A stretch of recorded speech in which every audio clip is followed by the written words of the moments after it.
Welcome back to my YouTube channel मु तुम व्यवसाय पे तुम नहीं आसे भिडियो कौन पेली कौन राजनीति विज्ञान फंडामेंटल राइट्स माने कौन मौलिक अधिकार पिला माने कौन मौलिक अधिकार तुम नहीं आसी +2 भी कम लगे +3 भी कम लगे अन्य कॉम्पिटिटिव एग्जाम कम लगे तुम आराम से वीडियोटा देख लाइक करो शेयर करो कमेंट करो चलो क्लास टाक आरंभ करवा प्रथम कौन देछि देख समाज व्यक्तिर व्यक्तित्व विकास पाई आवश्यक होता अवस्था और परिवेश को कौन कहुए बोली अधिकार कहुए कहार विकास पाई व्यक्तित्व विकास पाई व्यक्तित्व विकास पाई कौन होता है जहाँ जहाँ आवश्यक होता है कौन आवश्यक होता है जो अवस्था आ जो परिवेश थाए अवस्था और परिवेश को कौन कहुए बोली अधिकार बोली कहुए हेले अधिकार साहाय्य व्यक्ति कौन करता है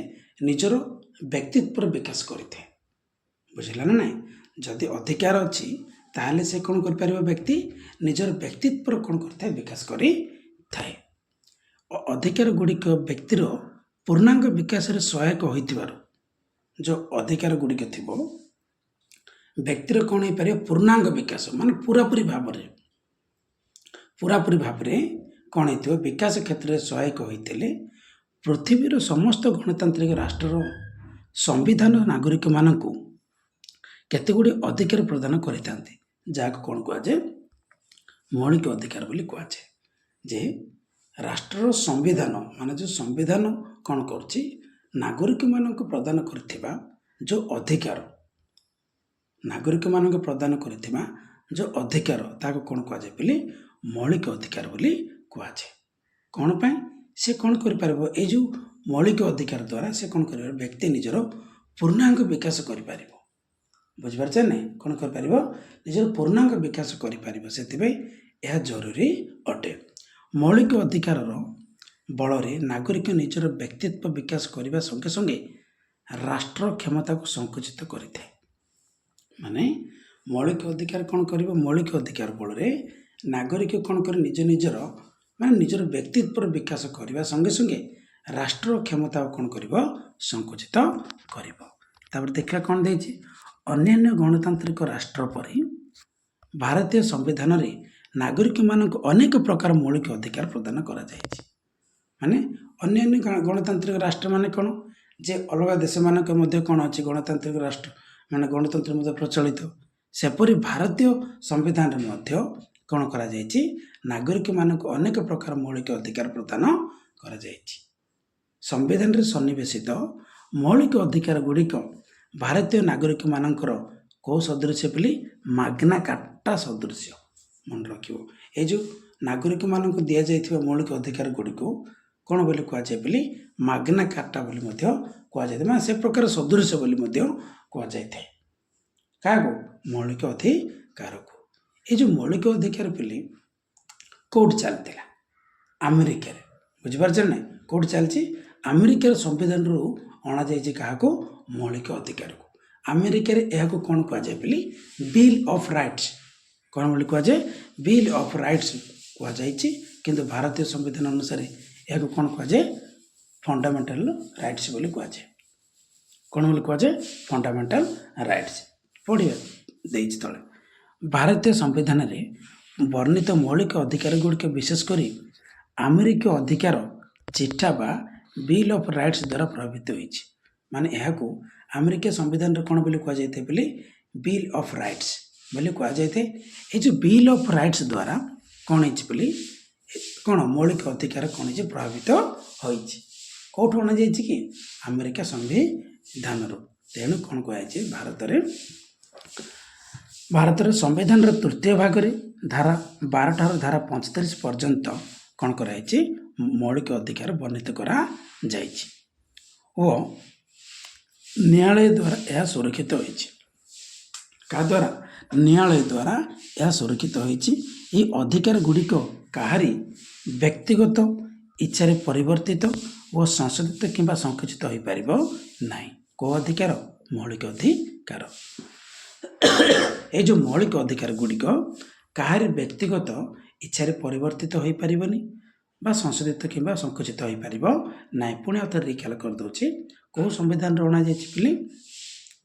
କେଉଁ ସମ୍ବିଧାନରେ ଅଣାଯାଇଛି? ଆମେରିକା ସମ୍ବିଧାନରେ ଅଣାଯାଇଛି। ଆମେରିକାରେ ଏହାକୁ କ'ଣ କୁହାଯାଏ? ବିଲ୍ ଅଫ୍ ରାଇଟ୍ସ କହିଲା ବେଳେ କିନ୍ତୁ ଭାରତରେ କ'ଣ କୁହାଯାଏ? ଫଣ୍ଡାମେଣ୍ଟାଲ ରାଇଟ୍ସ ବୋଲି କୁହାଯାଏ। କେଉଁ ଭାଗରେ ବର୍ଣ୍ଣିତ? ତୃତୀୟ ଭାଗରେ ବର୍ଣ୍ଣିତ। ଧାରା କେତେ? 12ଠାରୁ ଧାରା 45 ପର୍ଯ୍ୟନ୍ତ ଉଲ୍ଲେଖ କରାଯାଇଛି। ପ୍ରଥମେ ଦେଖିବା କ'ଣ ଯେ ମୌଳିକ ଅଧିକାର ପ୍ରକାର ଭେଦ। ଦେଖ, ତାପରେ କ'ଣ ଦେଖିବା? ମୌଳିକ ଅଧିକାର ପ୍ରକାର ଭେଦ, ଟାଇପ୍ସ ଅଫ୍ ଫଣ୍ଡାମେଣ୍ଟାଲ ରାଇଟ୍ସ। ଦେଖ, ମୂଳ ସମ୍ବିଧାନ ତୃତୀୟ ଅଧ୍ୟାୟରେ ନାଗରିକମାନଙ୍କୁ ଆକ୍ଚୁଆଲି କେତୋଟି ଅଧିକାର ଦିଆଯାଇଥିଲା? 7ଟି ଥିଲା ବୋଲି। ମାନେ ମୂଳ ସମ୍ବିଧାନ ଅନୁସାରେ ତୃତୀୟ ଅଧ୍ୟାୟରେ ନାଗରିକମାନଙ୍କୁ କେତୋଟି ଦିଆଯାଇଥିଲା? 7ଟି ଅଧିକାର ଦିଆଯାଇଥିଲା। କେତୋଟି? ଆକ୍ଚୁଆଲି 7ଟି ଦିଆଯାଇଥିଲା। କିନ୍ତୁ 1978 ମସିହା 44ତମ ସଂଶୋଧନ ସମ୍ବିଧାନ ଦ୍ୱାରା ସମ୍ପତ୍ତିଗତ ଅଧିକାରକୁ କ'ଣ କରାଗଲା? ମୌଳିକ ଅଧିକାରରୁ ବାଦ ଦିଆଗଲା। ମନେ ରଖିବେ ବୋଲି କେତେ? 1978 ମସିହା 44ତମ ସମ୍ବିଧାନ ସଂଶୋଧନ ଦ୍ୱାରା ସମ୍ପତ୍ତିଗତ ଅଧିକାରକୁ ମୌଳିକ ଅଧିକାରରୁ କ'ଣ କରାଗଲା? ବାଦ ଦିଆଯାଇଛି। ଏ ଯେଉଁ ସମ୍ପତ୍ତିଗତ ଅଧିକାର ମୌଳିକ ଅଧିକାର ନ ହୋଇ ଏକ ଆଇନଗତ ଅଧିକାରରେ ପରିଣତ ହୋଇଛି। ମନେ ରଖିବା ବୋଲି ଯେଉଁ ସମ୍ପତ୍ତିଗତ ଅଧିକାର ଥିଲା, ସେ ସମ୍ପତ୍ତିଗତ ଅଧିକାର କେଉଁ ଆଇନ ଉପରେ ପରିଣତ ହୋଇଛି? ଏକ ଆଇନଗତ ଅଧିକାରରେ ପରିଣତ ହୋଇଛି। ବର୍ତ୍ତମାନ ଏହା ଧାରା 300 କ ଧାରାରେ ସ୍ଥାନିତ ହୋଇଛି। କ'ଣ କହିଲି? ଏହା 300 କ ଧାରାରେ କ'ଣ କରାଯାଇଛି?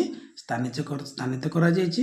ତେଣୁ ବର୍ତ୍ତମାନ ସମ୍ବିଧାନରେ 6 ପ୍ରକାର ମୌଳିକ ଅଧିକାର ନାଗରିକମାନେ କ'ଣ କରୁଛନ୍ତି? ପାଇଛନ୍ତି। କେତେ ପ୍ରକାର? 6 ପ୍ରକାର ଅଧିକାର ପାଇଛନ୍ତି। କେଉଁମାନେ? ନାଗରିକମାନେ। ଗୋଟେ ହେଲା କ'ଣ? ସମାନତା ଅଧିକାର, ଯାହାକୁ ରାଇଟ୍ ଟୁ ଇକ୍ୱାଲିଟି ବୋଲି କୁହାଯାଏ। ଦ୍ୱିତୀୟ ହେଲା କ'ଣ? ସ୍ୱାଧୀନତା ଅଧିକାର, right to freedom, right of freedom. ତାପରେ ଶୋଷଣ ବିରୁଦ୍ଧ ଅଧିକାର, ରାଇଟ୍ ଏଗେନଷ୍ଟ ଏକ୍ସପ୍ଲଏଟେସନ୍, ଧର୍ମଗତ ସ୍ୱାଧୀନତା ଅଧିକାର, right to freedom of religion. 5 number ସାଂସ୍କୃତିକ ଓ ଶିକ୍ଷାଗତ ଅଧିକାର, ମାନେ ପିଲେ କଲଚରାଲ ଆଣ୍ଡ ଏଜୁକେସନାଲ ରାଇଟ୍ସ। ସାମ୍ବିଧାନିକ ପ୍ରତିକାର ଅଧିକାର, ରାଇଟ୍ ଟୁ କନଷ୍ଟିଟ୍ୟୁସନାଲ ରିମେଟ୍ସ। ମାନେ କେତେଟି ଅଧିକାର ପ୍ରଦାନ କରାଯାଇଛି? ଯେ 6ଟି ଅଧିକାର ପ୍ରଦାନ କରାଯାଇଛି। କାହାକୁ? ନାଗରିକମାନଙ୍କୁ। କ'ଣ କ'ଣ? ସମାନତା ଅଧିକାର, ସ୍ୱାଧୀନତା ଅଧିକାର, ଶୋଷଣ ବିରୁଦ୍ଧ ଅଧିକାର, ଧର୍ମଗତ ଅଧିକାର, ତାପରେ ଆସିଲା ସାଂସ୍କୃତିକ ଓ ଶିକ୍ଷାଗତ ଅଧିକାର, ତାପରେ ସାମ୍ବିଧାନିକ ପ୍ରତିକାର ଅଧିକାର। ଏ ପ୍ରକାର ଭାବରେ 6ଟି ଅଧିକାର କ'ଣ କରାଯାଇଛି? ପ୍ରଦାନ କରାଯାଇଛି। ତାପରେ ଦେଖିବା କ'ଣ? ପ୍ରଥମେ କହିଲି ସମାନତା ଅଧିକାର। କ'ଣ କହିଲି? ସମାନତା ଅଧିକାର କେତେ ପିଲି? ଧାରା 14ରୁ 18। ମନେ ରଖିବା ପିଲି, ଧାରା 14ରୁ କ'ଣ କରାଯାଇଛି? 18 ପର୍ଯ୍ୟନ୍ତ ଉଲ୍ଲେଖ କରାଯାଇଛି। କେଉଁ ଅଧିକାର? ସମାନତା ଅଧିକାର।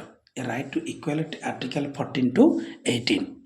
ଭାରତରେ ଗଣତନ୍ତ୍ରକୁ ସଫଳ କରିବାକୁ ସମ୍ବିଧାନ ଭାରତୀୟ ନାଗରିକମାନଙ୍କୁ ସମାନତାର ଅଧିକାର ପ୍ରଦାନ କରିଅଛି।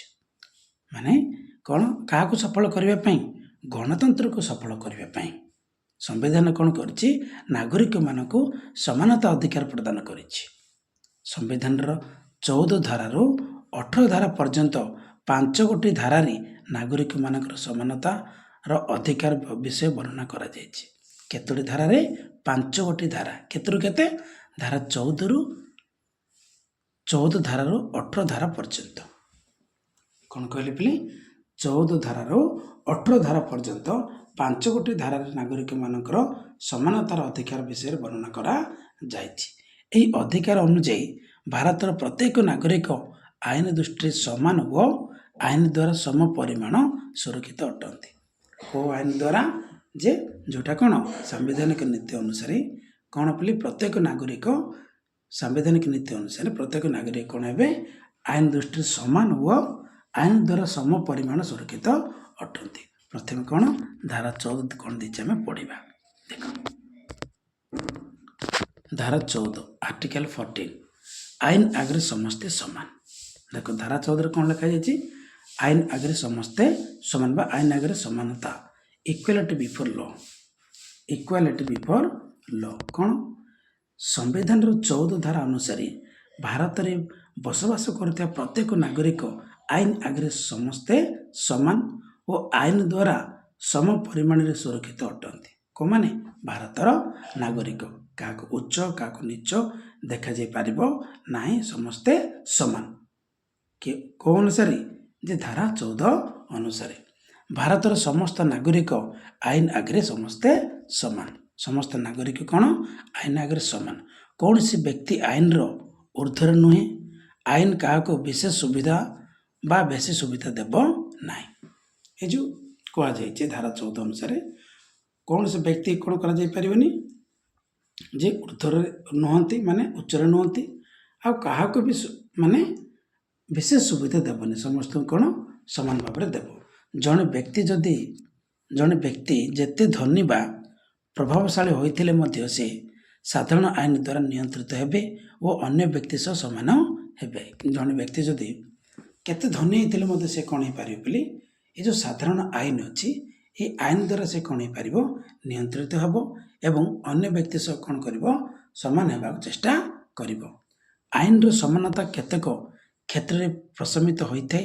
ଭାରତୀୟ ସମ୍ବିଧାନ କେତେକ ଉଚ୍ଚ ପଦାଧିକାରୀ ଯଥା ରାଷ୍ଟ୍ରପତି, ରାଜ୍ୟପାଳ, ରାଷ୍ଟ୍ରଦୂତମାନଙ୍କୁ କେତେ ଆଇନଗତ ଅବ୍ୟାହତି ପ୍ରଦାନ ରହିଛି। ସେମାନଙ୍କର ସରକାର କାର୍ଯ୍ୟ ପାଇଁ ଓ ସେମାନଙ୍କ କାର୍ଯ୍ୟକାଳ ମଧ୍ୟରେ ସେମାନଙ୍କ ବିରୁଦ୍ଧରେ ଫୌଜଦାରୀ ମୋକଦ୍ଦମା ଆଗତ ହୋଇପାରିବ ନାହିଁ। କାହା ବିରୁଦ୍ଧରେ ବୋଲି? ରାଷ୍ଟ୍ରପତି, ରାଜ୍ୟପାଳ ଓ ରାଷ୍ଟ୍ରଦୂତମାନଙ୍କୁ କେତେକ ଆଇନଗତ ଅବ୍ୟାହତି ପ୍ରଦାନ କରିଛି। ସେମାନଙ୍କର ସରକାରୀ କାର୍ଯ୍ୟ ପାଇଁ ଓ ସେମାନଙ୍କ କାର୍ଯ୍ୟକାଳ ମଧ୍ୟରେ ସେମାନଙ୍କ ବିରୁଦ୍ଧରେ ଫୌଜଦାରୀ ମୋକଦ୍ଦମା ଆଗତ ହୋଇପାରିବ ନାହିଁ। ଯେଉଁଟା କ'ଣ? ଉଚ୍ଚ ପଦ ଅଧିକାରୀ ବୋଲି କୁହାଯାଉଛି। କୋଉଟା? ରାଷ୍ଟ୍ରପତି, ରାଜ୍ୟପାଳ ଓ ରାଷ୍ଟ୍ରଦୂତମାନଙ୍କୁ। ତାପରେ ଦେଖ ତଳେ କ'ଣ ଦେଇଛି?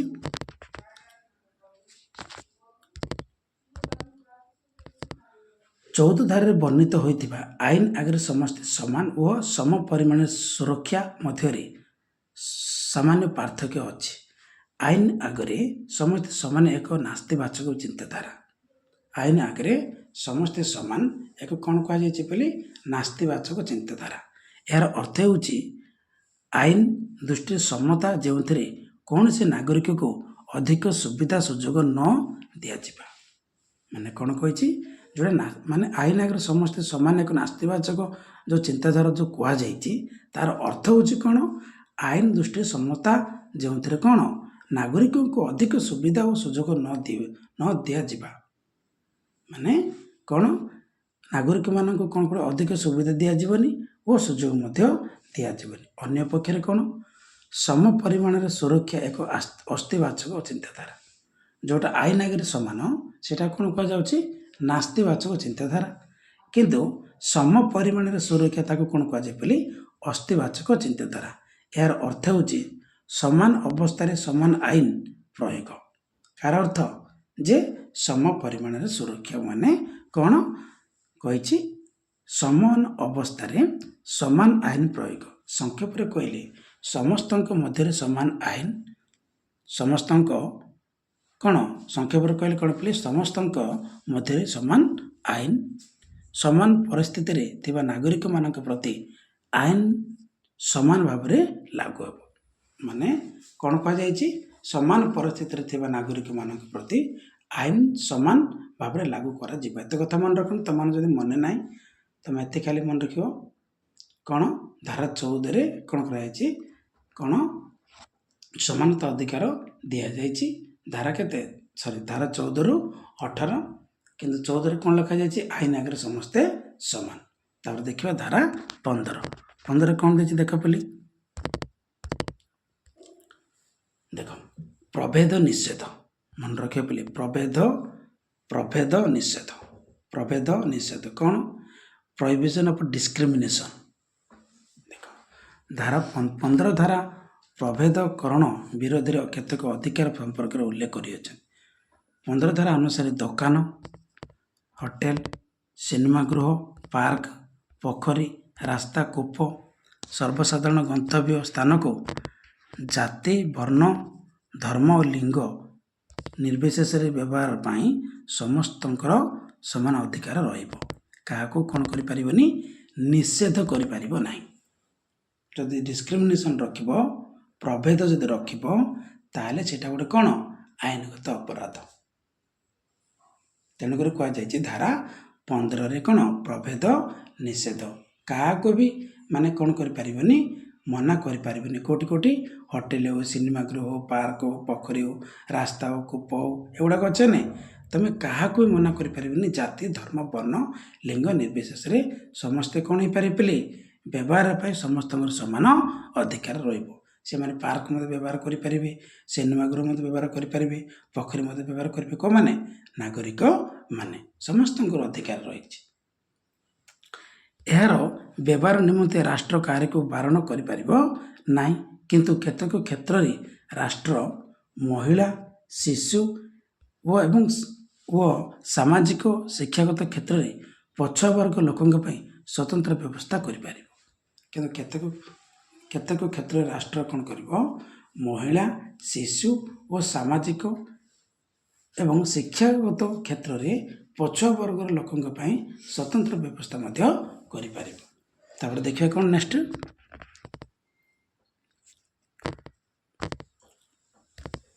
ଧାରା 16 କ'ଣ ଦେଇଛି, ସରକାର ନିଯୁକ୍ତିରେ ସମାନ ସୁଯୋଗ। ଦେଖ ପିଲେ, ଯେଉଁଟା ଧାରା 14ରେ ଥିଲା କ'ଣ ଥିଲା, ଯେ ଆଇନ ଆଗରେ ସମସ୍ତେ ସମାନ। ଯେଉଁଟା ଧାରା 15ରେ ଥିଲା କ'ଣ, ପ୍ରଭେଦ ନିଷେଧ, ବୁଝିଲା ନାହିଁ। ତାପରେ ଧାରା 16ରେ କ'ଣ, ସରକାରୀ ଚାକିରି କ୍ଷେତ୍ରରେ ବା ନିଯୁକ୍ତିରେ ସମାନ ସୁଯୋଗ, ସମସ୍ତଙ୍କୁ କ'ଣ ଦିଆଯିବ, ସମାନ ସୁଯୋଗ ଦିଆଯିବ। Equality of opportunity in public employment, ମାନେ କ'ଣ, ଯେପରି ସରକାରୀ ନିଯୁକ୍ତିରେ ସମାନ ସୁଯୋଗ ଦିଆଯିବ। କ'ଣ, ଯେପରି ଜାତି, ଧର୍ମ, ବର୍ଣ୍ଣ, ଲିଙ୍ଗ ନିର୍ବିଶେଷରେ ସରକାରୀ ନିଯୁକ୍ତି କ୍ଷେତ୍ରରେ ସମାନ ସୁବିଧା ସୁଯୋଗ ପାଇବେ। କେଉଁମାନେ? ନାଗରିକ ମାନେ। ଭାରତରେ ବିଭିନ୍ନ ଜାତିର ଲୋକ ଅଛନ୍ତି, ବିଭିନ୍ନ ଧର୍ମର ଲୋକ ଅଛନ୍ତି, ବର୍ଣ୍ଣ ଅଛନ୍ତି, ଲିଙ୍ଗ ଅଛନ୍ତି, ଯେତେ ଗୁଡ଼ିଏ ସେମାନେ ଯେଉଁ ବସବାସ କରୁଛନ୍ତି, ସେମାନଙ୍କୁ ନିଯୁକ୍ତି କ୍ଷେତ୍ରରେ ସରକାରୀ ତରଫରୁ କ'ଣ କରାଯିବ, ସମାନ ସୁବିଧା ସୁଯୋଗ ଦିଆଯିବ। ଅବଶ୍ୟ ତଫସିଲଭୁକ୍ତ ଜାତି, ଜନଜାତି ଓ ଉପଜାତି ଲୋକଙ୍କ ପାଇଁ ରାଷ୍ଟ୍ର ସରକାରୀ ନିଯୁକ୍ତି କ୍ଷେତ୍ରରେ ସ୍ଥାନ ସଂରକ୍ଷଣ ବ୍ୟବସ୍ଥା କରିପାରିବେ। ଯେଉଁମାନେ SC ST ବର୍ଗ ଅଛନ୍ତି, ସେମାନଙ୍କ ପାଇଁ କ'ଣ କରିବେ ବୋଲି ସରକାର ସ୍ଥାନ ସଂରକ୍ଷଣ ବ୍ୟବସ୍ଥା କରିପାରିବେ। ମନେ ରଖିବ, SC ST ବର୍ଗ ଲୋକଙ୍କ ପାଇଁ। କିନ୍ତୁ ଧାରା 16ରେ କ'ଣ ଲେଖାଯାଇଛି, ସରକାର ନିଯୁକ୍ତିରେ ସମାନ ସୁଯୋଗ। ତାପରେ ଦେଖିବା କ'ଣ, ଧାରା 17 କ'ଣ, ଆର୍ଟିକଲ 17 ଅସ୍ପୃଶ୍ୟତା ନିବାରଣ, ଏଭଲ୍ୟୁସନ୍ ଅଫ୍ ଅନଟଚବିଲିଟି। ଅସ୍ପୃଶ୍ୟତା ନିବାରଣ ମାନେ କ'ଣ, ଏଭଲ୍ୟୁସନ୍ ଅଫ୍ ଅନଟଚବିଲିଟି ମାନେ କ'ଣ, ଯେପରି ଅସ୍ପର୍ଶ ମାନେ ଯେଉଁ ଆମର ଛୁଆଁଛୁଇଁ ଭେଦଭାବ ରହୁନିକିରି, ସେଗୁଡ଼ାକ ପଢ଼ିବା ଆମେ।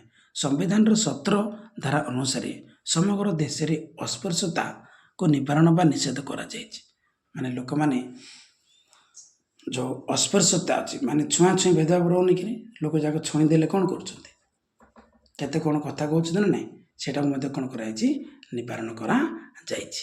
ଏହି ପ୍ରଥାର ପ୍ରଚଳନ ଓ ପୃଷ୍ଠପୋଷକତା କରିବା ଦଣ୍ଡନୀୟ ଅପରାଧ ରୂପେ ଘୋଷଣା କରାଯାଇଛି। ଅସ୍ପୃଶ୍ୟତା ପ୍ରଥା ଲୋପ କରି ସମ୍ବିଧାନ ଦେଶରେ ସାମାଜିକ ସମତା ପ୍ରତିଷ୍ଠା କରିବାକୁ ଚେଷ୍ଟା କରିଛି। ମାନେ କ'ଣ, ଲୋକମାନେ କ'ଣ ହୁଅନ୍ତି ବୋଲି, ଏ ଯେଉଁ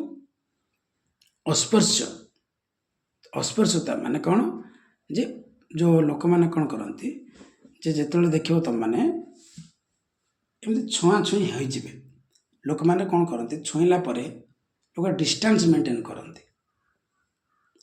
ନା ନାହିଁ।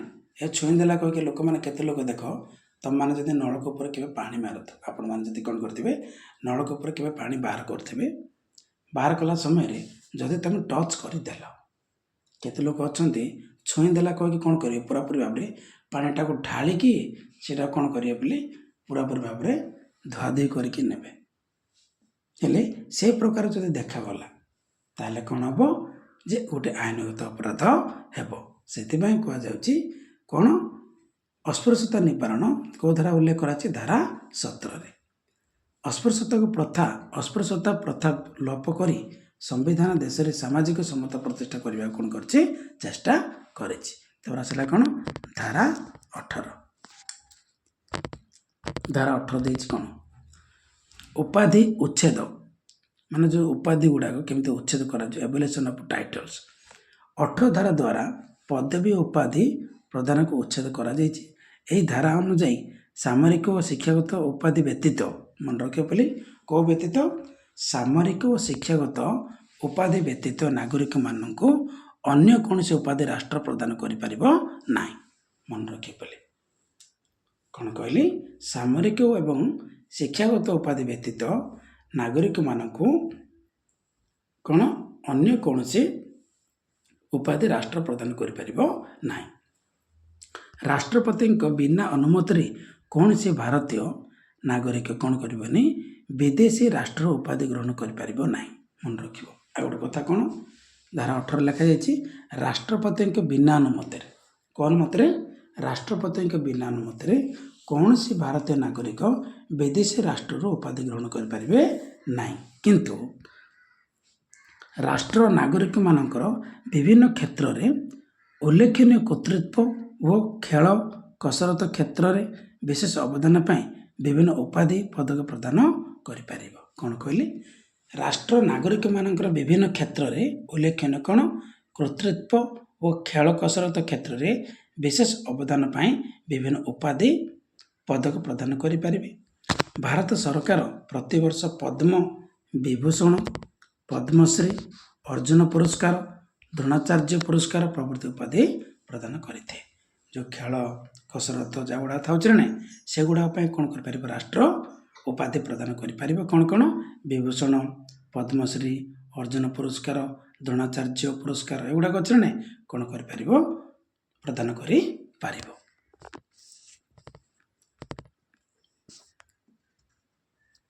ତାପରେ ଦେଖିବା କ'ଣ, ଯେ ସ୍ୱାଧୀନତା ଅଧିକାର। ଧାରା କେତେ ପିଲି? ଧାରା 19 ରୁ 22। କ'ଣ କହିଲି? ଧାରା 19 ରୁ 22। ରାଇଟ୍ ଟୁ ଫ୍ରିଡମ୍ ଆକ୍ଟ କ'ଣ? ଆର୍ଟିକଲ କେତେ? 19 to 22। ମାନେ ଧାରା 19 ରୁ 22। ସ୍ୱାଧୀନତା ଅଧିକାର ଏକ ଗୁରୁତ୍ୱପୂର୍ଣ୍ଣ ମୌଳିକାର ଅଧିକାର ବୋଲି ମନେ ରଖିବ। ଏ ଯେଉଁ ସ୍ୱାଧୀନତା ଅଧିକାର ଏକ ଗୁରୁତ୍ୱପୂର୍ଣ୍ଣ ମୌଳିକ ଅଧିକାର ଅଟେ। ସମ୍ବିଧାନ ଧାରା କ'ଣ? 19 ରୁ 22 ଧାରା ପର୍ଯ୍ୟନ୍ତ କ'ଣ କରାଯାଇଛି? ନାଗରିକମାନଙ୍କର ସ୍ୱାଧୀନତା ଅଧିକାର ବର୍ଣ୍ଣିତ କରାଯାଇଛି। ତନ୍ମଧ୍ୟରୁ 19 ଧାରାରେ ବର୍ଣ୍ଣିତ ସ୍ୱାଧୀନତାର ଅଧିକାର ଗୁଡ଼ିକ ଅତ୍ୟନ୍ତ ଗୁରୁତ୍ୱପୂର୍ଣ୍ଣ। ମନେ ରଖିବେ ବୋଲି, 19 ଧାରାରେ କ'ଣ କରାଯାଇଛି? ଯେଉଁ ସ୍ୱାଧୀନତା ଦିଆଯାଇଛି, ସେ ଅଧିକାର ଗୁଡ଼ିକ କ'ଣ ହେଇଛି ବୋଲି? ଅତ୍ୟନ୍ତ ଗୁରୁତ୍ୱପୂର୍ଣ୍ଣ। କ'ଣ ଦେଖିବା ଆମେ? ଦେଖ, ଧାରା 19 କ'ଣ କ'ଣ ଗୁରୁତ୍ୱପୂର୍ଣ୍ଣ ଅଛି କେବଳ ଧାରା 19ରେ। ଦେଖ, ଆଉ ଥରେ ରିକାଲ କରିଦେଉଛି। ଆମେ ଧାରା କ'ଣ ସମାନତା ଅଧିକାର କେତେ କ'ଣ ପଢ଼ିଲେ? ଧାରା 14 ରୁ କେତେ ପିଲି? 18 ପର୍ଯ୍ୟନ୍ତ ପଢ଼ିଲେ ନା? ଧାରା 14 ରୁ 18 ପଢ଼ିଲେ। କିନ୍ତୁ ଏ ଯେଉଁ ସ୍ୱାଧୀନତା ଅଧିକାର କେତେ ପିଲି? ଧାରା 19 ରୁ 22। କିନ୍ତୁ 19 ରୁ 22 ପଢ଼ିଲେ, ଏବେ ଯେଉଁ ପଢ଼ିବା ବର୍ତ୍ତମାନ ପଢ଼ୁଛେ, 19 ଧାରାଟା ବହୁତ ଗୁରୁତ୍ୱପୂର୍ଣ୍ଣ ପିଲି, ଯାହାକୁ ମୌଳିକ ସ୍ୱାଧୀନତା କ'ଣ କ'ଣ ଅଛି ଦେଖିବା। କ'ଣ କ'ଣ ଦେଇଛି କେଉଁ ଧାରାରେ? ଧାରା 19ରେ। ମୂଳ ସମ୍ବିଧାନରେ ଭାରତୀୟ ନାଗରିକମାନଙ୍କୁ 7ଟି ମୌଳିକ ସ୍ୱାଧୀନତା ପ୍ରଦାନ କରାଯାଇଥିଲା। ଆକ୍ଚୁଆଲି 19 ଧାରା ଅନୁସାରେ କେତୋଟି ସ୍ୱାଧୀନତା ଅଧିକାର ପ୍ରଦାନ କରାଯାଇଥିଲା? ମୂଳ ସମ୍ବିଧାନ ଅନୁସାରେ 7ଟି। କିନ୍ତୁ 1978 ମସିହା 44ତମ ସମ୍ବିଧାନ ସଂଶୋଧନ ଆଇନ ଦ୍ୱାରା କାହାକୁ? ସମ୍ପତ୍ତିଗତ ଅଧିକାରକୁ କ'ଣ କରାଗଲା? ବାଦ ଦିଆଯାଇଛି। ଏଣୁ ବର୍ତ୍ତମାନ ପ୍ରତ୍ୟେକ ଭାରତୀୟ ନାଗରିକମାନଙ୍କର ନିମ୍ନଲିଖିତ 6 ପ୍ରକାର ସ୍ୱାଧୀନତା ରହିଛି। ସେଗୁଡ଼ିକ କ'ଣ କ'ଣ ବୋଲି? ବକ୍ତବ୍ୟ ବା ଅଭିବ୍ୟକ୍ତ ବା ମତାମତ ପ୍ରକାଶ କରିବାର ସ୍ୱାଧୀନତା। ଆଉ କ'ଣ? ନିରସ୍ତ ଓ ଶାନ୍ତିପୂର୍ଣ୍ଣ ଭାବରେ ସମାବେଶ ହେବାର ସ୍ୱାଧୀନତା। ଆଉ କ'ଣ ବୋଲି ଦେଖିବା? ସଂଘ ଗଠନ କରିବାର ସ୍ୱାଧୀନତା। ମନେ ରଖିବ କେତେ କ'ଣ? ସଂଘ ଗଠନ କରିବାର ସ୍ୱାଧୀନତା। ଭାରତର ଭୂଖଣ୍ଡ ମଧ୍ୟରେ ସ୍ୱାଧୀନତା ଭାବରେ ଭ୍ରମଣ କରିବାର ସ୍ୱାଧୀନତା। ଭାରତର ଯେକୌଣସି ସ୍ଥାନରେ ବସବାସ କରିବାର ସ୍ୱାଧୀନତା। ଯେକୌଣସି ବୃତ୍ତି, ଜୀବିକା, ବାଣିଜ୍ୟ ଓ ବ୍ୟବସାୟ କରିବାର ସ୍ୱାଧୀନତା। ମନେ ରଖିବା ବୋଲି କ'ଣ କହିଲି? ପ୍ରଥମେ କ'ଣ କହିଲି? ମତାମତ କରିବାର ସ୍ୱାଧୀନତା। ଯେକୌଣସି ସ୍ଥାନରେ କ'ଣ କରିପାରିବ? ସଭା ସମିତି କରିପାରିବ। ଯେକୌଣସି ସ୍ଥାନରେ କ'ଣ କରିପାରିବ? ସଂଘ ଗଠନ କରିପାରିବ। ଆଉ କ'ଣ? ଭାରତର ଯେକୌଣସି ସ୍ଥାନରେ କ'ଣ କରିପାରିବ? ଭ୍ରମଣ କରିପାରିବ। ଅଧିକାର ଅଛି, ସ୍ୱାଧୀନତା ଦିଆଯାଇଛି। ଆଉ କ'ଣ? ଯେକୌଣସି ସ୍ଥାନରେ କ'ଣ କରିପାରିବ? ବସବାସ କରିପାରିବ। ଆଉ କ'ଣ ବୋଲି? ବ୍ୟବସାୟ ବାଣିଜ୍ୟ କ୍ଷେତ୍ରରେ ସେ ଭାରତର ଯେକୌଣସି ସ୍ଥାନରେ କ'ଣ କରିବ? ବାଣିଜ୍ୟ ବ୍ୟବସାୟ କରିପାରିବେ ବୋଲି କୁହାଯାଇଛି। ଏ ପ୍ରକାର ଭାବରେ କେତୋଟି ଅଧିକାର ଯେ 6ଟି ସ୍ୱାଧୀନତା ଅଧିକାର ଦିଆଯାଇଛି। କେଉଁଥିରେ ବୋଲି ଧାରା 19ରେ, କେବଳ ଧାରା 19ରେ। ତାପରେ ଦେଖିବା କ'ଣ, ତେବେ ସମ୍ବିଧାନର 19 ଧାରାରେ ପ୍ରଦତ୍ତ ହୋଇଥିବା ସ୍ୱାଧୀନତା ଗୁଡ଼ିକ ନିରଙ୍କୁଶ ନୁହେଁ।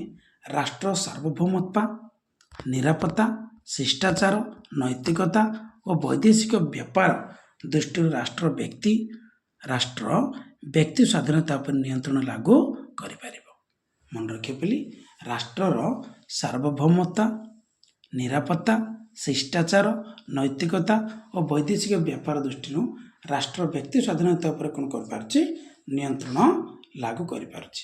ସେହିପରି 352 ଧାରା ଅନୁସାରେ ଦେଶର ଜାତୀୟ ଜରୁରୀକାଳୀନ ପରିସ୍ଥିତି ଘୋଷିତ ହେଲେ 352 ଧାରା ଅନୁସାରେ ଦେଶର ଜାତୀୟ ଜରୁରୀକାଳୀନ ପରିସ୍ଥିତି ଘୋଷିତ ହେଲେ 19 ଧାରାରେ ପ୍ରଦତ୍ତ ସ୍ୱାଧୀନତା ଅଧିକାର ଗୁଡ଼ିକୁ ବାତିଲ ହୋଇଯାଏ। ମନେ ରଖିବା ବୋଲି ଯଦି କ'ଣ ହେଲା, ମନେକର କ'ଣ ହେଲା ବୋଲି ଯେ 352 ଧାରା ଅନୁସାରେ ଯଦି କ'ଣ ଜାତୀୟ ଜରୁରୀକାଳୀନ ପରିସ୍ଥିତି ଘୋଷିତ ହେଲା, 19 ଧାରାରେ ଦିଆଯାଇଥିବା କ'ଣ ସ୍ୱାଧୀନତା ଅଧିକାର ଗୁଡ଼ିକ କ'ଣ କରାଯାଉଛି, ବାତିଲ କରାଯାଉଛି।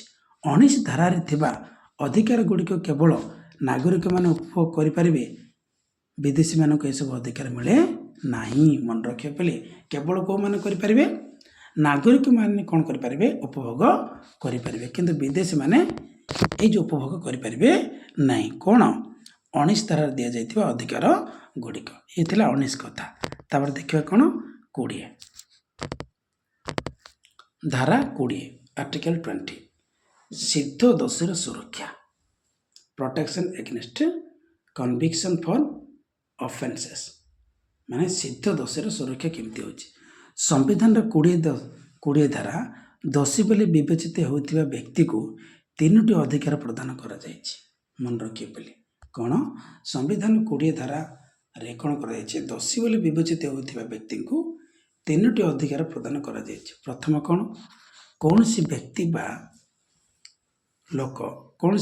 ବା ଲୋକ ଦୋଷ କରିଥିବା ସମୟରେ ପ୍ରଚଳିତ ଥିବା ଆଇନ ଅନୁସାରେ ଦଣ୍ଡିତ ହେବେ। ଯାହା ଆଇନ ଅଛି ସେ ଅନୁସାରେ ସେ ଦଣ୍ଡିତ ହେବ। ମନେ ରଖିବା ବୋଲି ପ୍ରଥମତଃ, ଅର୍ଥାତ୍ କ'ଣ, କୌଣସି ବ୍ୟକ୍ତିକୁ ସେ ସମୟରେ ପ୍ରଚଳିତ ନଥିବା ଆଇନ ଅନୁସାରେ ଦଣ୍ଡିତ କରାଯାଇପାରିବ ନାହିଁ। ଯେଉଁଟା ଆଇନ ଦ୍ୱାରା ନୁହେଁ ସେ ଅନୁସାରେ ତାକୁ ଦଣ୍ଡିତ କରାଯାଇପାରିବ ନାହିଁ। ଯାହା ଆଇନରେ ଅଛି ସେ ଅନୁସାରେ ତାକୁ କ'ଣ କରାଯାଇପାରିବ, ଦଣ୍ଡ ଦିଆଯାଇପାରିବ। କାହାକୁ, ବ୍ୟକ୍ତିଙ୍କୁ ବା ଲୋକଙ୍କୁ। ପୁନଶ୍ଚ ଦଣ୍ଡ ଦୋଷୀର ଦୋଷ ସହିତ ସମାନୁପାତ ହେବା ଦରକାର। କ'ଣ ହେବା ଦରକାର, ସମାନୁପାତ, ମାନେ ସେ ଦଣ୍ଡଟା ଦୋଷୀର ଦୋଷ ସହିତ କ'ଣ ହେବା ଦରକାର, ସମାନ ହେବା ଦରକାର, ତାହେଲେ ଯାଇକି ହେବ। ଦେଖ 20 ଧାରା ପଶ୍ଚାତ ସୃଷ୍ଟି ଫୌଜଦାରୀ ଆଇନକୁ ବିରୋଧ କରେ। ମନେ ରଖିବା ବୋଲି ଯେ 20 ଧାରା ଅଛି, ପଶ୍ଚାତ ମାନେ କ'ଣ, ଯେଉଁଟା ସୃଷ୍ଟି ଫୌଜଦାରୀ ଆଇନ ମାନେ କ'ଣ, ଆମର ଯେଉଁ କ'ଣ ଅଛି ଫୌଜଦାରୀ ଆଇନ ମାନେ ବୋଲି ମନେ ରଖିବା କ'ଣ, ନାଇଁ ପଶ୍ଚାତ ମାନେ କ'ଣ, ଯେଉଁଟା ଏ ଯେଉଁ ୟୁରୋପ କଣ୍ଟ୍ରି ମାନଙ୍କର ଯେଉଁ ଆଇନ ଗୁଡ଼ାକ ଅଛି ସେ ପ୍ରକାର ଇଏକୁ କ'ଣ କରୁଛି, ବିରୋଧ କରୁଛି। କେଉଁଟା, 20 ଧାରା ଯାହା ଭାରତୀୟ ଆଇନ ଅଛି ତାକୁ କ'ଣ କରିବ, ଗ୍ରହଣ ମାନେ ସେ ଅନୁସାରେ କାମ କରିବ। ଦ୍ୱିତୀୟତଃ ଦେଖ, ଏହା ଦ୍ୱୈତ ବିପଦକୁ ଲାଗୁ କରେ ନାହିଁ।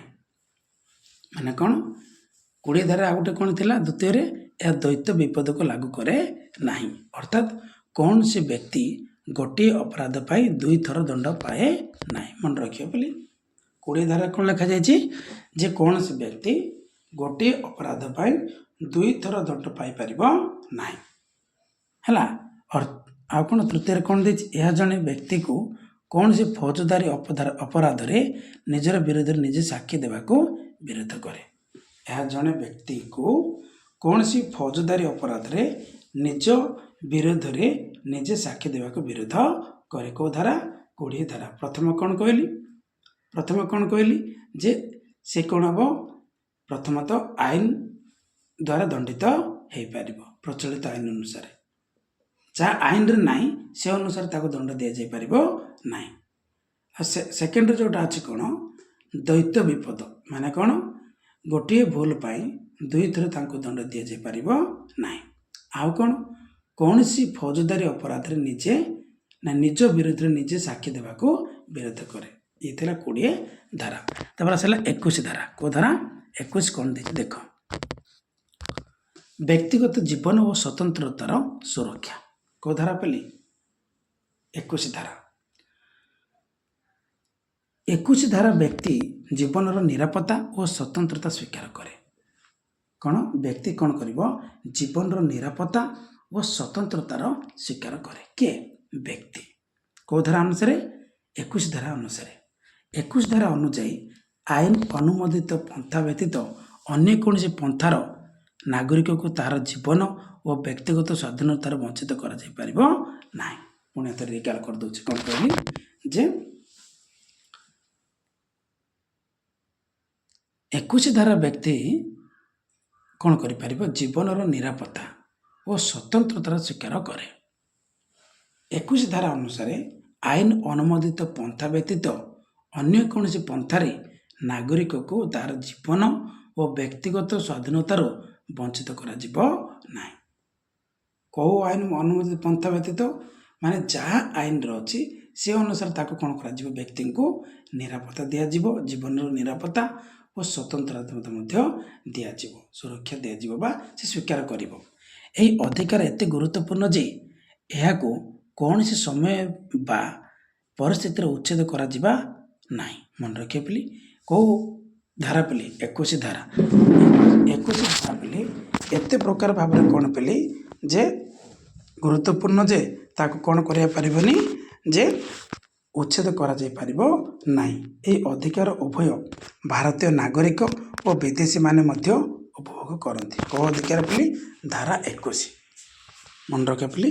ଏ ଯେଉଁ ଧାରା 21 କେଉଁମାନେ? ଭାରତୀୟ ନାଗରିକମାନେ ଓ ବିଦେଶୀମାନେ ମଧ୍ୟ କ'ଣ ହେଇଥାନ୍ତି? ଯେ ଉପଭୋଗ କରିଥାନ୍ତି। ଦେଖିବା କ'ଣ ଧାରା 21 ତାପରେ ଦେଇଛି କ'ଣ? ଧାରା 21 କ କେମିତି ଭାବରେ ଦେଇଛି ଦେଖ। ଧାରା 21 କ ଆର୍ଟିକଲ 21A ପିଲାମାନଙ୍କର ଶିକ୍ଷାଗତ ଅଧିକାର। ପିଲାମାନଙ୍କର କ'ଣ? ଶିକ୍ଷାଗତ ଅଧିକାର। କ'ଣ? 21 କ ଶିକ୍ଷାଗତ ଅଧିକାର ସମ୍ବନ୍ଧରେ ସୂଚନା ଦିଏ। ମନେ ରଖିବା ବୋଲି ଏ ଯେଉଁ 21 କ ଅଛି କ'ଣ? ଶିକ୍ଷାଗତ ଅଧିକାର ସମ୍ବନ୍ଧରେ ବା ବିଷୟରେ ସୂଚନା ଦିଏ। 2002 ମସିହା 86ତମ ସମ୍ବିଧାନ ସଂଶୋଧନ ଆଇନ ବଳରେ 21 କ ଧାରା ସୃଷ୍ଟି କରାଯାଇଛି। ମନେ ରଖିବା ବୋଲି କ'ଣ କହିଲି? 2002 ମସିହାରେ 86ତମ ସମ୍ବିଧାନ ସଂଶୋଧନ ଆଇନ ବଳରେ 21 କ ଧାରା କ'ଣ କରାଯାଇଛି? ସୃଷ୍ଟି କରାଯାଇଛି। କେତେ ମସିହା? 2002 ମସିହା। କେତେତମ ସମ୍ବିଧାନ ସଂଶୋଧନ? 86ତମ। ଏହି ଧାରା ଅନୁସାରେ 6ରୁ 14 ବର୍ଷ ବୟସ ପର୍ଯ୍ୟନ୍ତ ସମସ୍ତ ପିଲାମାନଙ୍କୁ ମାଗଣା ଓ ବାଧ୍ୟତାମୂଳକ ଶିକ୍ଷା ପ୍ରଦାନ କରାଯିବ। କ'ଣ କହିଛି? କେତେ ବର୍ଷ? 6ରୁ 14 ବର୍ଷ ବୟସ ପର୍ଯ୍ୟନ୍ତ ସମସ୍ତ ପିଲାମାନଙ୍କୁ ମାଗଣା ଓ ବାଧ୍ୟତାମୂଳକ ଶିକ୍ଷା ପ୍ରଦାନ କରାଯିବ। ତାପରେ ଦେଖିବା କ'ଣ? ଧାରା 22। ମନେ ରଖ ବୋଲି କ'ଣ? ଧାରା 22।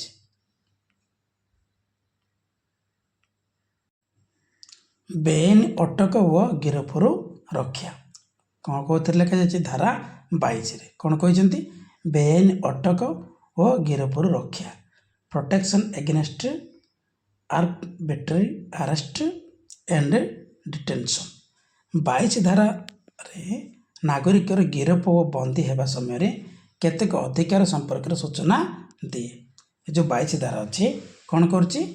ନାଗରିକର ଗିରଫ ଓ ବନ୍ଦୀ ହେବା ବିଷୟରେ ବା ସମୟରେ କେତେକ ଅଧିକାରର ସମ୍ପର୍କରେ କ'ଣ କରୁଛି? ସୂଚନା ଦେଇଛି। କୌଣସି ବ୍ୟକ୍ତିକୁ ବିନା କାରଣରେ ଗିରଫ କରାଯାଇପାରିବ ନାହିଁ। ମନେ ରଖିବା ବୋଲି କୌଣସି ବ୍ୟକ୍ତିଙ୍କୁ ବିନା କାରଣରେ କ'ଣ କରାଯାଇପାରିବନି? ଗିରଫ କରାଯାଇପାରିବ ନାହିଁ।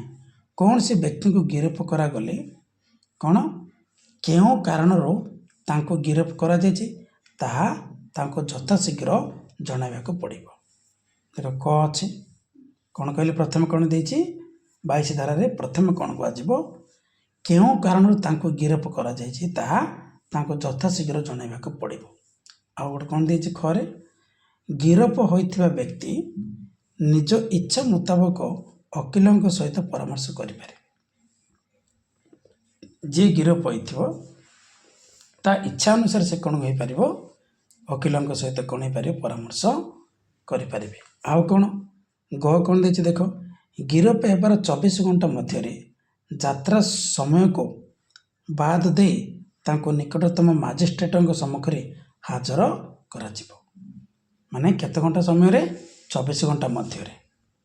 ମନେ ରଖିବା ବୋଲି ଯେ ଯାତ୍ରା ସମୟକୁ ବାଦ ଦେଇ, ଯିବା ସମୟକୁ ବାଦ ଦେଇ ଗିରଫ ହେବାର 24 ଘଣ୍ଟା ମଧ୍ୟରେ ଯାତ୍ରା ସମୟକୁ ବାଦ ଦେଇ ତାଙ୍କୁ ନିକଟତମ ମାଜିଷ୍ଟ୍ରେଟଙ୍କ ସମ୍ମୁଖରେ ହାଜର କରାଯିବ।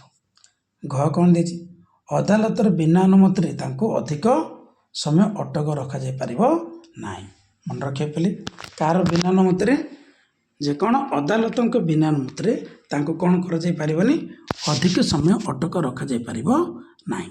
କାହାକୁ, ଯାହାକୁ ଗିରଫ କରାଯାଇଥିବ, ଯେଉଁ ନାଗରିକକୁ ଗିରଫ କରାଯାଇଥିବ। ଆଉ କ'ଣ ଦେଖ, 22 ଧାରାରେ ଥିବା ଉପରୋକ୍ତ ସୁବିଧା ଗୁଡ଼ିକ ଜାତୀୟ ନିରାପତ୍ତା ଆଇନ, କ'ଣ ଜାତୀୟ ନିରାପତ୍ତା ଆଇନ, ନ୍ୟାସନାଲ ସିକ୍ୟୁରିଟି ଆକ୍ଟ, ପ୍ରତିଷେଧମୂଳକ ଅଟକ ଆଇନ, ଯାହା କ'ଣ ପିଲା ଯେ ମନେ ରଖିବ, ପ୍ରିଭେଣ୍ଟିଭ ଡିଟେନସନ୍ ଆକ୍ଟ, ସନ୍ତ୍ରାସବାଦୀ ଓ ଅଟକ ଆଇନ, ଟେରରିଷ୍ଟ ଡିଟେନସନ୍ ଆକ୍ଟ ଦ୍ୱାରା ଅଟକ ଥିବା ବ୍ୟକ୍ତିଙ୍କ ପ୍ରତି ପ୍ରଯୁଜ୍ୟ ହେବ ନାହିଁ। ତଥାପି ଏହି କ୍ଷେତ୍ରରେ ମଧ୍ୟ 22 ଧାରା କେତେକ ରକ୍ଷାମୂଳକ ବ୍ୟବସ୍ଥା ଗ୍ରହଣ କରିଛି। କ'ଣ ପ୍ରଥମ କ'ଣ, ପ୍ରତିଷେଧମୂଳକ ଗିରଫ ବା ଅଟକ ଆଇନ ଦ୍ୱାରା ଅନୁମୋଦିତ ହୋଇଥିବା ଆବଶ୍ୟକ। ଦ୍ୱିତୀୟରେ କ'ଣ, ଜଣେ ବ୍ୟକ୍ତି ପ୍ରତିଷେଧମୂଳକ ଅଟକ ଆଇନ ଦ୍ୱାରା 3 ମାସରୁ ଉର୍ଦ୍ଧ୍ୱ ସମୟ ଅଟକ ହୋଇପାରିବ ନାହିଁ। ଯଦି ଗିରଫ ବ୍ୟକ୍ତିଙ୍କୁ 3 ମାସରୁ ଅଧିକ ସମୟ ଅଟକ ରଖିବାକୁ ହୁଏ, ତେବେ ତାଙ୍କୁ ଏକ ପରାମର୍ଶଦାତା ବୋର୍ଡ଼ ସମ୍ମୁଖରେ ଉପସ୍ଥିତ ବା ହାଜର କରିବାକୁ ହେବ। ଇଏ ଥିଲା କ'ଣ ପିଲି, ଯେ ଧାରା 22। କ'ଣ ଧାରା 22 ଆମେ ପଢ଼ିଲେ କ'ଣ, ଯେ 19ରୁ କେଉଁ ପର୍ଯ୍ୟନ୍ତ ପିଲି, ଧାରା 22 ପର୍ଯ୍ୟନ୍ତ କ'ଣ, ସ୍ୱାଧୀନତା ଅଧିକାର। କେଉଁ ଅଧିକାର, ସ୍ୱାଧୀନତା ଅଧିକାର।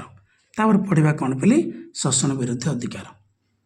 କେଉଁ ଅଧିକାର, ଶୋଷଣ ବିରୋଧୀ ଅଧିକାର। କ'ଣ ଦେଇଛି ଦେଖ, ଶୋଷଣ ବିରୋଧୀ ଅଧିକାରରେ, ଶୋଷଣ ବିରୋଧୀ ଅଧିକାର କ'ଣ ଅଛି, ଧାରା 23ରୁ 24 ପିଲି ମନେ ରଖିବ। କ'ଣ କହିଲି, ଧାରା 23ରୁ 24। Right against exploitation, article 23 and 24। ଶୋଷଣ ବିରୋଧୀ ଅଧିକାର ସମ୍ବିଧାନର 23 ଓ 24 ଧାରା ଲିପିବଦ୍ଧ ହୋଇଛି। ଶୋଷଣ ବିରୋଧରେ ଅଧିକାର କ'ଣ, ସମ୍ବିଧାନର 23 ଓ 24 ଧାରାରେ କ'ଣ କରାଯାଇଛି, ଲିପିବଦ୍ଧ ହୋଇଛି। ପ୍ରଥମେ ଧାରା 23ରେ କ'ଣ, ବେଠି ବେଗାରୀ ନିଷିଦ୍ଧ। ମନେ ରଖିବା ପିଲି, ମାନେ କ'ଣ, ବେଠି ବେଗାରୀ ନିଷିଦ୍ଧ, prohibition of human traffic and force labour, ମାନେ ବେଠି ବେଗାରୀ ନିଷେଧ।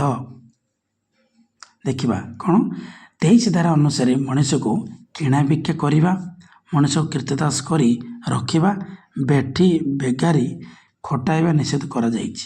ମନେ ରଖିବା ବୋଲି 23 ଧାରା ଅନୁସାରେ ମଣିଷକୁ କିଣା ବିକା କରିବା, ମଣିଷକୁ କୀର୍ତ୍ତିଦାସ କରି ରଖିବା, ବେଠି ବେଗାରୀ ଖଟାଇବା ନିଷେଧ କରାଯାଇଛି। କିନ୍ତୁ ରାଷ୍ଟ୍ର ସାଧାରଣ ସ୍ୱାର୍ଥ ଦୃଷ୍ଟିରୁ ନାଗରିକମାନଙ୍କୁ ବାଧ୍ୟତାମୂଳକ ଭାବେ କୌଣସି କାର୍ଯ୍ୟ ନିୟୋଜିତ କରିପାରିବେ।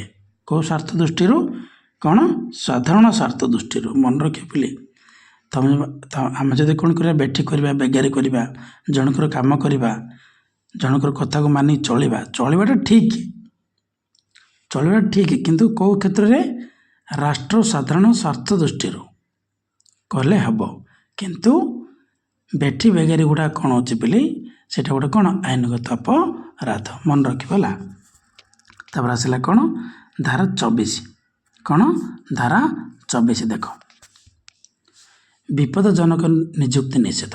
ମାନେ ବିପଦଜନକ ନିଷେଧ ମାନେ କ'ଣ, ନିଯୁକ୍ତି ନିଷେଧ ମାନେ କ'ଣ, ଯେ ଯେଉଁ ପ୍ରକାର ଯେଉଁ ବିପଦଜନକ କାର୍ଯ୍ୟ ଗୁଡ଼ାକ ଥାଉଛି, ସେ ବିପଦଜନକ କାର୍ଯ୍ୟରେ ତୁମକୁ କ'ଣ କରାଯାଏ, ଆମମାନଙ୍କୁ କ'ଣ କରାଯାଇପାରିବନି, ନିଯୁକ୍ତି କରାଯାଇପାରିବନି ବା ନିଷେଧ କରାଯିବ। ସେଗୁଡ଼ା କ'ଣ କେତେ ବର୍ଷରୁ କ'ଣ ପିଲି, 14 ବର୍ଷରୁ କମ୍।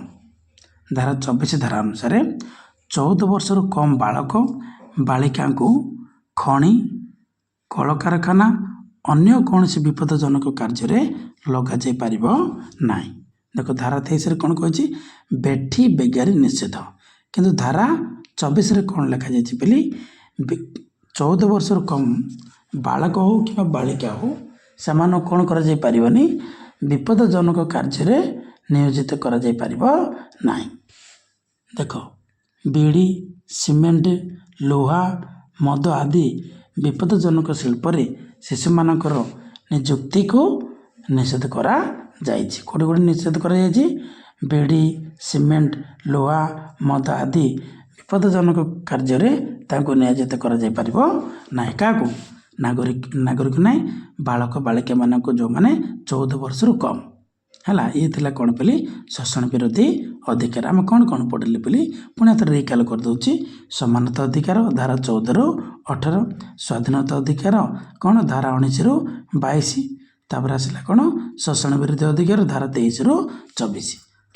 ତାପରେ ଦେଖିବା କ'ଣ ବର୍ତ୍ତମାନ ଧର୍ମଗତ ସ୍ୱାଧୀନତାର ଅଧିକାର। ଧର୍ମଗତ ଅଧିକାର ମଧ୍ୟ କହିପାରିବ। ଧାରା କେତେ? 25ରୁ 28 ବୋଲି ମନେ ରଖିବ। କ'ଣ କହିଲି? ଧାରା 25ରୁ 28, right to freedom of religion, article 25 to 28। ଦେଖ, ଭାରତ ଏକ ବହୁ ଧର୍ମ ରାଷ୍ଟ୍ର। କ'ଣ ବୋଲି? ଭାରତ ଏକ ବହୁ ଧର୍ମ ରାଷ୍ଟ୍ର। ଏଠାରେ କେଉଁମାନେ ଥାନ୍ତି?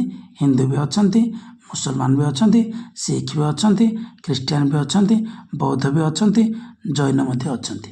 ପ୍ରଭୃତି ଧର୍ମର ଲୋକମାନେ କ'ଣ କରନ୍ତି? ବାସ କରନ୍ତି। କେଉଁଠି? ଭାରତରେ।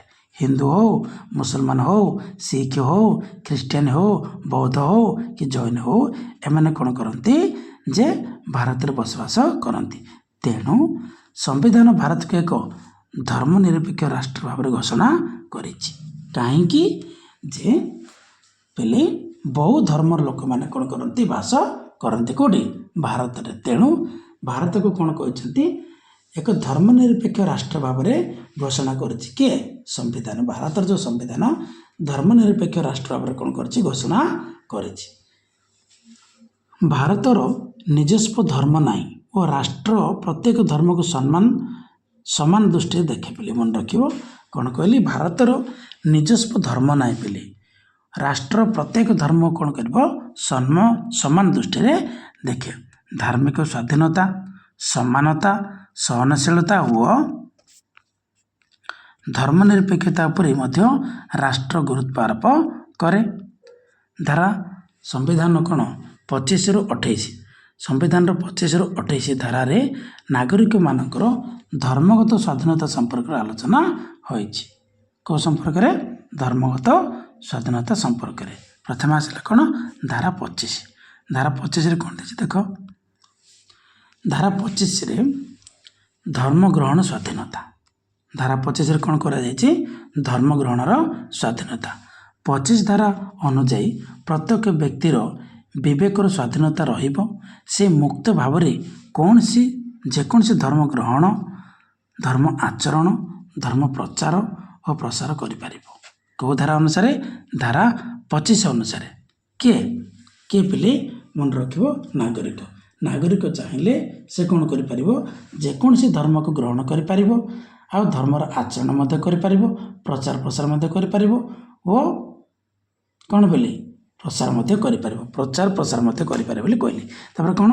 ମାତ୍ର ଆବଶ୍ୟକ ସ୍ଥଳେ ରାଷ୍ଟ୍ରର ସୁରକ୍ଷା, ଶାନ୍ତି ଶୃଙ୍ଖଳା, ନୈତିକତା ଓ ଏକତା ଦୃଷ୍ଟିରୁ ରାଷ୍ଟ୍ର ଏହି ଅଧିକାର ଗୁଡ଼ିକ ଉପରେ ନିୟନ୍ତ୍ରଣ ଲାଗୁ କରିପାରିବ। ମନେ ରଖିବ ବୋଲି ଯଦି ମନେକର କ'ଣ ହେବ? ଆବଶ୍ୟକ ସ୍ଥଳେ, କେଉଁ ସ୍ଥଳେ? ଆବଶ୍ୟକ ସ୍ଥଳେ କ'ଣ କରିବ? ରାଷ୍ଟ୍ରର ସୁରକ୍ଷା ପାଇଁ ସୁରକ୍ଷା, ଶାନ୍ତି ଶୃଙ୍ଖଳା, ନୈତିକତା ଓ ଏକତା ଦୃଷ୍ଟିରୁ ରାଷ୍ଟ୍ର କ'ଣ କରିପାରିବ? ଏ ଅଧିକାର ଗୁଡ଼ିକ ଉପରେ ନିୟନ୍ତ୍ରଣ ଲାଗୁ କରିପାରିବ।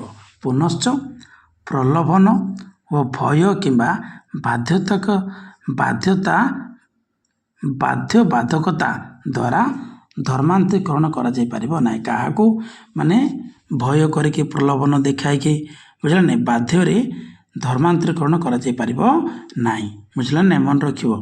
ମାନେ ବାଧ୍ୟରେ କାହାକୁ ଧର୍ମ ଗ୍ରହଣ କରିପାରିବନି, ବାଧ୍ୟରେ କାହାକୁ ପ୍ରଚାର ପ୍ରସାର କରିପାରିବ ନାହିଁ। ସେଇଟା ଆଇନଗତ ଅପରାଧ। ତାପରେ ଦେଖ ଧାରା 26। ଧାରା 26 କ'ଣ ଦେଇଛି ଦେଖ। ଧାର୍ମିକ ବ୍ୟାପାର ପରିଚାଳନା। ଧାରା 26 ଧାରା ଅନୁସାରେ ପ୍ରତ୍ୟେକ ଧର୍ମ ସମ୍ପ୍ରଦାୟ ନିଜ ନିଜ ଧର୍ମର धार्मिक अनुष्ठान प्रतिष्ठा करें और रक्षणाबेक्षण करें। क्यों धारा अनुसार धारा 26 अनुसार निज निज धर्म को कौन करें से माने कौन करें जे धार्मिक अनुष्ठान प्रतिष्ठा करें और रक्षणाबेक्षण करें। धर्म अनुष्ठान पाई प्रत्येक धर्म संप्रदाय संपत्ति अर्जन करें। मन रखे बोली धर्म अनुष्ठान पाई प्रत्येक धर्म संप्रदाय संपत्ति अर्जन करें और आईन अनुजाई तार परिचालना करें। मन रखिए बोली कौन कहली धर्म अनुष्ठान पाई प्रत्येक धर्म संप्रदाय संपत्ति अर्जन करें और आईन अनुजाई तार परिचालना करें। देखिए धारा 27 कौन देख देख धारा 27 रे धर्म कर निषेध बोली मन रख आर्टिकल 28 कौन करे 27 रे कौन धर्म कर निषेध केमती देखा 27 धारा अनुसार कौन से धर्मर उन्नति बा सुरक्षा पाए नागरिक मान बाध्यतामूलक धर्म कर अर्थ आदाय कर बोले मन रखिए कौन कहली धर्म नाम रे कौन सी अर्थ आदाय बाध्यतामूलक कर राष्ट्र मध्य कौन सी धर्मर प्रचार और प्रसार निमंते आर्थिक साहाय्य देव ना। मन रखिए बोले राष्ट्र मध्य कौन सी धर्मर प्रचार और प्रसार निमंते आर्थिक साहाय्य देव ना। ये कौन धारा 27। धारा 28 कौन देखिए देखा धार्मिक शिक्षा निषेध। मन रखिए बोली धार्मिक शिक्षा कौन निषेध 28 धारा अनुसार सरकार द्वारा प्रत्यक्ष व परोक्ष भाव परिचालित शिक्षानुष्ठान गुड़िक निर्दिष्ट धर्म शिक्षा दि जापर ना। कौन से एक धर्म निर्दिष्ट धर्म शिक्षा को दि जापर ना। विभिन्न धर्म संस्था मान द्वारा परिचालित घरोई शिक्षानुष्ठान मानक धर्म शिक्षा दि जापर। देख कौन कही विभिन्न धर्म संस्था मान द्वारा परिचालित घरोई शिक्षानुष्ठान मानक धर्म शिक्षा दि जापर किंतु शिक्षानुष्ठान रे पाठ पढ़ुथिबा कौन सी विद्यार्थी को धर्म शिक्षा ग्रहण करने को बाध्य कर ना। ये थिला पिले कौन धारा 28। तापर आसला कौन सांस्कृतिक और शिक्षागत अधिकार कौन कहली सांस्कृतिक व शिक्षागत अधिकार धारा केते 29 रु 30 धारा 29 रु 30 देख संविधान 29 और 30 धारा वर्णित सांस्कृतिक और शिक्षागत अधिकार संख्यालघु संप्रदाय मानकर भाषा और संस्कृतिर स्वार्थ रक्षा उद्दिष्ट कौन उद्दिष्ट संख्यालघु संप्रदाय मानकर भाषा और संस्कृतिर स्वार्थ रक्षा उद्दिष्ट कौटा धारा 29 और 30। प्रथम देखिए कौन धारा 29 कौन कहले पिला माने संख्यालघु स्वार्थ रक्षा केमती देखा जे पहले धारा 29 रे कौन कराई अनुजाई भारतर प्रत्येक संख्यालघु संप्रदाय माने जो माने कि माइनॉरिटी को माने माइनॉरिटी से कौन करछि जे स्वार्थ रक्षा करछि केमती देखा जे संख्यालघु संप्रदाय से भाषा लिपि संस्कृतिर संरक्षण करें। कौ धारा अनुसार धारा 29 रे जो माने माइनॉरिटी मानकर कौन कर जे भाषा लिपि और संस्कृतिर कौन कर संरक्षण कर। यही धारा अनुजाई राष्ट्र कौन से संख्यालघु संप्रदाय उपरि अन्यर संस्कृति भाषा लदी दे पारिबे नाई। मन रखिए बोली ये धारा अनुसार कौ धारा 29 धारा अनुसार कौन जे राष्ट्र कौन से संख्यालघु संप्रदाय उपरे अन्यर संस्कृति व भाषा लदी दे पारिबे नाई। जाति धर्म वर्ण निर्विशेष प्रत्येक भारतीय जेकोसी सरकारी शिक्षानुष्ठान किंबा सरकारी साहाय्य प्राप्त शिक्षानुष्ठान रे प्रवेश करिवार अधिकार पाई पारिबे। कौन कही जेकोसी सरकारी शिक्षानुष्ठान किंबा सरकारी साहाय्य प्राप्त शिक्षानुष्ठान रे प्रवेश करिवार अधिकार पाई पारिबे। आ कौन देखि देखिबा धारा 30 धारा 30 कौन देखि देख पली संख्यालघु मानकर शिक्षानुष्ठान परिचालना संख्यालघु मानक शिक्षानुष्ठान परिचालना 30 धारा अनुसार धर्म किंबा भाषा भित्तिर गठित जेकोसी संख्यालघु संप्रदाय मानकर मन मुताबक शिक्षानुष्ठान प्रतिष्ठा और परिचालना करें। मन रखे पली କ'ଣ କହିଛି ଯେ ସଂଖ୍ୟାଲଘୁମାନଙ୍କ ଶିକ୍ଷାନୁଷ୍ଠାନର ପରିଚାଳନା କରାଯିବ କେଉଁ ଧାରା ଅନୁସାରେ 30 ଧାରା ଅନୁସାରେ ଯେକୌଣସି ସଂଖ୍ୟାଲଘୁ ସମ୍ପ୍ରଦାୟ ସେମାନଙ୍କର ମନ ମୁତାବକ ଶିକ୍ଷାନୁଷ୍ଠାନ ପ୍ରତିଷ୍ଠା କରିପାରିବେ ଓ ପରିଚାଳନା ମଧ୍ୟ କରିପାରିବେ। ସରକାରୀ ସାହାଯ୍ୟ ଓ ଅନୁଦାନ ପାଇବାରେ ଏହିସବୁ ଶିକ୍ଷାନୁଷ୍ଠାନମାନଙ୍କ କ୍ଷେତ୍ରରେ ପାତର ଅନ୍ତର ନୀତି ଅନୁସୃତ ହେବ ନାହିଁ। ମାନେ ସରକାରୀ ସାହାଯ୍ୟ ବା ଅନୁଦାନ ପାଇବାରେ ଏସବୁ ଶିକ୍ଷାନୁଷ୍ଠାନମାନଙ୍କ କ୍ଷେତ୍ରରେ ପାତର ଅନ୍ତର ନୀତି ଅନୁସୃତ ହୋଇପାରିବ ନାହିଁ।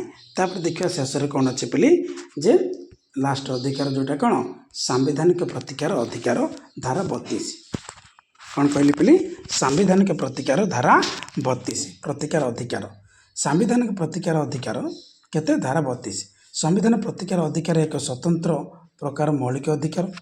ଏହି ଅଧିକାରକୁ ଅନ୍ୟ ମୌଳିକ ଅଧିକାରର କ'ଣ କୁହାଯାଇଛି ବୋଲି ରକ୍ଷା କବଚ ବୋଲି କୁହାଯାଇଛି। ମନେ ରଖିବେ ବୋଲି କେଉଁ ଧାରାକୁ ସାମ୍ବିଧାନିକ ପ୍ରତିକାର ଅଧିକାରକୁ କ'ଣ କୁହାଯାଇଛି ଅନ୍ୟ ମୌଳିକ ଅଧିକାରର ରକ୍ଷା କବଚ ବୋଲି କୁହାଯାଇଛି। ତୁମର ଯଦି କ୍ୱେଶ୍ଚିନ୍ ଆସିବ କେଉଁ ଅଧିକାରକୁ କ'ଣ ମୌଳିକ ଅଧିକାରର ରକ୍ଷା କବଚ ବୋଲି କୁହାଯାଇଛି ସାମ୍ବିଧାନିକ ପ୍ରତିକାର ଅଧିକାରକୁ କେଉଁ ଧାରାରେ 32 ଧାରା।